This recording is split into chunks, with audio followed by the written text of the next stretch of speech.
అండి, ఇవాళ రెసిపీ వచ్చి చాలా క్రిస్పీగా ఉన్న కచోరీలు. ఒక మాట చేసుకున్నామంటే 7 రోజుల వరకు ఇది తినొచ్చండి, అంత బాగుంటాయి ఇది. Welcome to Gunni రసోయి. ఈరోజు నేను మీకు రాజస్థానీ స్పెషల్ ఖస్తా కచోరీ చెప్తాను. చాలా బాగుంటుంది ఇది. రాజస్థానీ వాళ్ళ స్పెషల్ అండి. ఇంట్లోనే మనం ఎంతో బాగా చేసుకోవచ్చు. అందరూ రకరకాలు చేసుకుంటారండి, కానీ నేను ఇవాళ మీకు మన స్పెషల్ పుట్నాల పప్పుతో టేస్టీగా ఉన్న క్రిస్పీగా ఉన్న కచోరీ చెప్తాను. రండి, ఇది ఎలా చేస్తారో చూద్దాం. దీనికోసం ఒక బౌల్ తీసుకున్నాను. అందులోని చిన్న కప్పుతో 2 కప్పులు మైదా వేస్తున్నాను. దాంట్లోని కొంచెం వాము, ఉప్పు, కొంచెం ఉప్పు వేయాలి, ఎందుకంటే లోపల మళ్ళీ ఇంకా ఫిల్లింగ్లో కూడా వేస్తాను. ఉప్పు, కొంచెం జీలకర్ర వేసుకొని నూనె 5 నుంచి 6 చెంచాలు నూనె వేయాలి. వేసి ఇది బాగా కలుపుకోవాలి. ముందు చేతితో బాగా కలుపుకోవాలి. ఇప్పుడు కొంచెం నీళ్ళు వేసి ఇగో చూడండి, ఇలా కలపాలి. ఉండయి వరకు ఇలా కలుపుకోవాలి. ఇప్పుడు కొంచెం నీళ్ళు వేసుకోవాలి. ఒక మాట ఎక్కువ వేసేయకూడదు. మనం ఆట పిండి ఎలా కలుపుతామో అలా కలపాలి. అలా అని మరీ గట్టిగా కలపకూడదు, పలుచగా కూడా కలుపుకోకూడదు.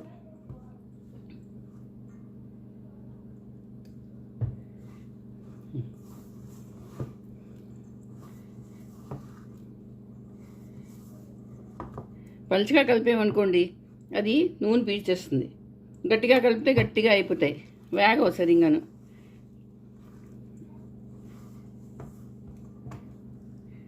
చూడండి, ఇలా కలుపుకోవాలి. ఇంత గట్టిగా ఉండాలి. సాఫ్ట్గా అయిపోయింది చూసారా.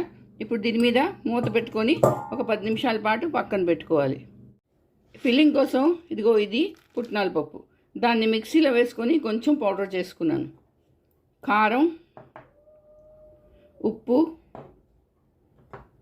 జీలకర్ర, సోంపు, వాము, ధనియాల జీలకర్రని కొంచెం దంచుకున్నాను. అమ్చూర్, ఇంగువ, అల్లం ఇది కూడా కొంచెం దంచుకొని పెట్టుకున్నాను. తర్వాత శనగపిండి, కొంచెం శనగపిండి, ఇవేనండి కావాలి. రండి, ఇది ఎలా చేస్తారో చెప్తాను. రండి, ఇప్పుడు గ్యాస్ ఆన్ చేసుకున్నాను, మూకుడు పెట్టుకున్నాను. అందులో 2 చెంచాలు నూనె వేసుకోవాలి. వేసుకొని అందులోని కొంచెం జీలకర్ర, కొంచెం సోంపు, ధనియాలు జీలకర్ర దంచుకొని పెట్టుకున్నాను, అది, అల్లం దంచుకున్న అల్లం వేసుకోవాలి. వేసుకొని కొంచెం వేయించుకోవాలి.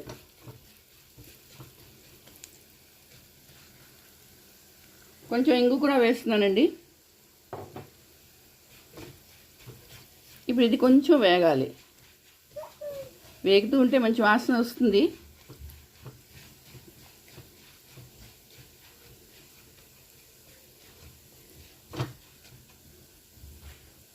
ఇలా వేగిపోవాలి. చూడండి, ఇంత వేగిపోయింది. ఇప్పుడు ఇందులోని శనగపిండి 3 చెంచాలు శనగపిండి వేసుకోవాలి. శనగపిండి బైండింగ్ చాలా బాగుంటుందండి. ఎవరైనా వేస్తారు, ఏ హల్వాయి అయినా, ఏ షాప్లో వాళ్ళు కూడాను వేస్తారు. దాని వాసనే బాగుంటుంది, టెక్స్చర్ బాగుంటుంది వేస్తే. శనగపిండి కొంచెం వేగాలి. పిండి వేగింది.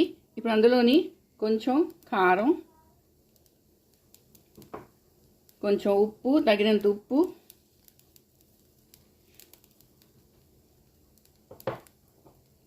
అమ్చూరు వేసుకోవాలి. వేసుకొని మళ్ళీ కలుపుకోవాలి. ఈ మసాలాలన్నీ వేగాలండి. ఇవన్నీ వేగుతూ ఉంటే ఇంత మంచి వాసన వస్తున్నది. ఇంకా చూడండి, ఇప్పుడు మసాలాలు వేగేయండి. ఇప్పుడు ఏం చేస్తామంటే ఇందాక పుట్నాల పప్పు పౌడర్ చేసుకున్నాను కదా, అది వేయాలి. ఇందులో అందరూ పెసరపప్పు వేస్తారు. పెసరపప్పు నానబెట్టేసి 1 గంట 2 గంటల సేపు నానబెట్టి అది ఇప్పుడు వేయిస్తారు. నేను ఇవాళ మీకు పుట్నాల పప్పు పౌడర్తో చెప్తున్నాను. ఇది దానికైనా బాగుంటుందండి, పెసరపప్పు కింద. చూడండి, ఇలా వేగిపోయింది. ఇప్పుడు ఇందులోని గ్యాస్ ఆఫ్ చేస్తున్నాను. కొంచెం వాటర్, ఎక్కువ కాదు, కొంచెం వాటర్ వేసి ఇది కలుపుకోవాలి. అయితే బైండింగ్కి పొడి పొడిగా అయిపోతుంది, అందుకని కొంచెం ఉండకట్టాలి. ఇది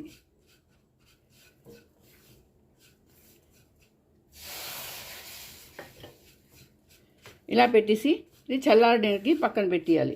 ఇది బాగా చల్లారిపోవాలి. గ్యాస్ ఆఫ్ చేసుకున్నానండి నేను. చూడండి, ఇలా ఉండాలి. ఇది చల్లారిన తర్వాత చిన్న చిన్న బౌల్స్ చేసుకోవాలి. చూడండి, ఇందాక పిండి కలుపుకున్నాను కదా, అది తీసి చూద్దాం. ఇది చాలా బాగా అయిపోయింది. ఇది బాగా నానిందండి ఈ పిండి. ఇప్పుడు ఏం చేస్తామంటే దీంట్లో కొంచెం కొంచెం పిండి తీసుకోవాలి. ఇంత తీసుకొని ఇది రౌండ్గా చేసుకొని పక్కన పెట్టుకోవాలి. మాకు ఎంత సైజు కావాలంటే అంత, ఈ సైజ్ అయితే సరిపోతుంది.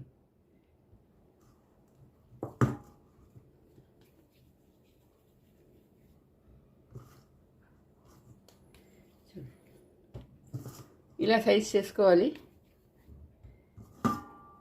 మీకు పెద్దది కావాలంటే పెద్దది చేసుకోండి, చిన్నది కావాలంటే చిన్నది చేసుకోండి. చేసుకొని పక్కన పెట్టుకున్నాను.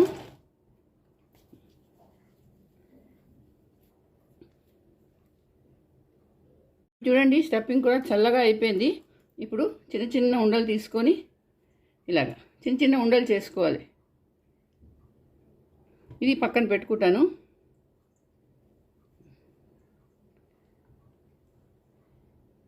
చేసుకో, చాలా బాగుంటుందండి కచోరీలు. పార్టీలో పెళ్ళిళ్ళు కావనివ్వండి, బర్త్డేల పార్టీ కావనివ్వండి, దేంట్లో అయినా ఇలా చేసేసుకోవచ్చు. మీరు ఎక్కడైనా ప్రయాణాలకు వెళ్ళినప్పుడు కూడా ఇలా చేసుకొని తీసుకెళ్ళిపోవచ్చు. ఇది 2-3 రోజులు ఏమీ పాడవదు, చాలా బాగుంటాయి.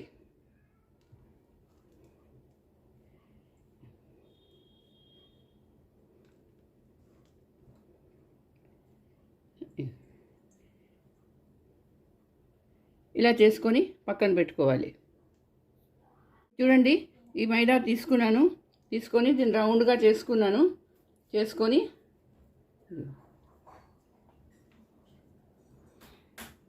ఇలా చేసుకొని ఇందులోని ఈ స్టఫింగ్ పెట్టుకొని దీన్ని ఇలా కవర్ చేసేయాలి.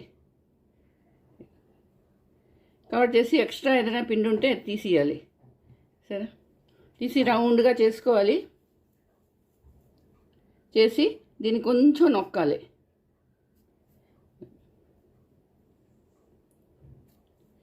సరే, ఇలా చేసి అన్నీ పక్కన పెట్టుకోవాలి. ఇంకోటి చూపిస్తాను చూడండి.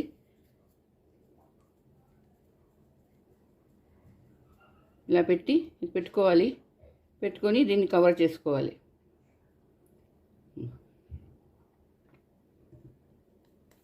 రౌండ్ చేసి దీన్ని ఇలా నొక్కాలి. మరీ పలుచగా కాదు, ఇంత ఉండాలి, ఇంత థిక్నెస్ ఉండాలి. ఇలా అన్నీ చేసుకొని పక్కన పెట్టుకోవాలి. సరే, ఇలా చేసుకొని ఇంత సైజు చేసుకొని ఇలాగ అన్నీ పెట్టుకోవాలి. ఇప్పుడు చూడండి, గ్యాస్ ఆన్ చేసుకున్నాను, మూకుడు పెట్టుకున్నాను, నూనె వేసుకున్నాను. నూనె ఎక్కువ హీట్ అయిపోకూడదు, వేడెక్కిపోదు. లో టు మీడియం ఫ్లేమ్లో పెట్టుకోవాలి. ఇప్పుడు ఈ కచోరీలు తీసుకొని ఇందులో వేసుకోవాలి. హైలో ఉండకూడదండి, నూనె ఎక్కువ వేడెక్కిపోకూడదు, సిమ్లోనే వేగాలి.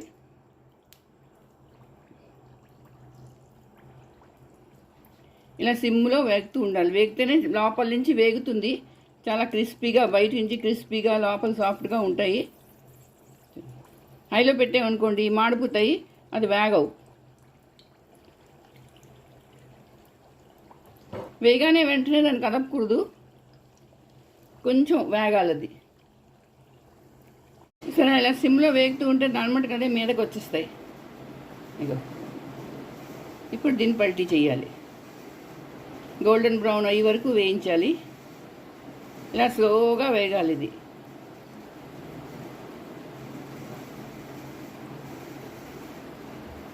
అండి మీడియం ఫ్లేమ్లో వేగితే ఇగొస్తారా దాని మట్టుకు అవే మీదకి వచ్చేస్తాయి.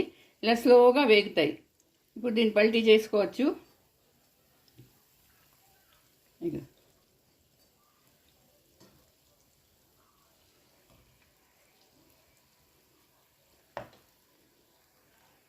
చూడండి గోల్డెన్ బ్రౌన్ అవుతున్నాయి. ఇంకొంచెం వేగాలి. మంచి కలర్ వస్తున్నది దీనికి. చూసారా ఇంకొంచెం వేగాలండి. మంచి గోల్డెన్ బ్రౌన్ అవ్వాలి. చూడండి ఎంత బాగా వచ్చాయి చూడండి. మస్తు గోల్డెన్ కలర్లో వచ్చాయి. అయిపోయాయి చూసారా ఎంత బాగా పొంగాయి కూడాను. ఇప్పుడు ఇది నేను ప్లేట్లోకి తీసుకుంటాను. చూడండి ఇది కచోరీలు అంటే. సిమ్లో వేగేయండి. ఇవి లోపల నుంచి వేగుతాయి. చూడండి రెండో వాయి కూడా వేసుకున్నాను. అది కూడా సిమ్లోని మహా అయితే 5 నుంచి 10 నిమిషాల వరకు వేగుతాయండి. ఇది సిమ్లోనే వేయించాలి. గుర్తుంచుకోండి ఎప్పుడు హై ఫ్లేమ్ మాత్రం పెట్టకూడదు. పెట్టారంటే అది మాడిపోతాయి. లోపల నుంచి వేగవు. చూడండి రెండో వాయి కూడా అయిపోయింది. చూడండి సరే ఇవి కూడా ప్లేట్లోకి తీసుకుంటున్నాను. ఈ కలరే రావాలండి. ఇంతకన్నా ఎక్కువ ఎర్రగా అవ్వకూడదు. ఇదిగోటండి ఎంతో ఎంతో టేస్టీగా ఉన్న క్రిస్పీగా ఉన్న కచోరీలు రెడీ అయిపోయి చూసారా. ఇది సాస్తో తినండి, గ్రీన్ చట్నీతో తినండి. ఇదిగో చూసారా లోపల చూడండి ఎంత బాగుందో. ఇలా ఉంటాయండి, క్రిస్పీగా ఉంటాయి. మరి మీరు తినండి, మీరు చేసుకోండి, అందరికీ చేసి పెట్టండి. అలాగే నా వీడియో నచ్చితే తప్పకుండా లైక్ షేర్ చేయండి, కమెంట్స్ చేసి చెప్పండి ఇది ఎలా ఉన్నదో. మళ్ళీ ఇంకో వీడియోతో కలుస్తాను. అంతవరకు సెలవు అమ్మా. చాలా బాగుంది.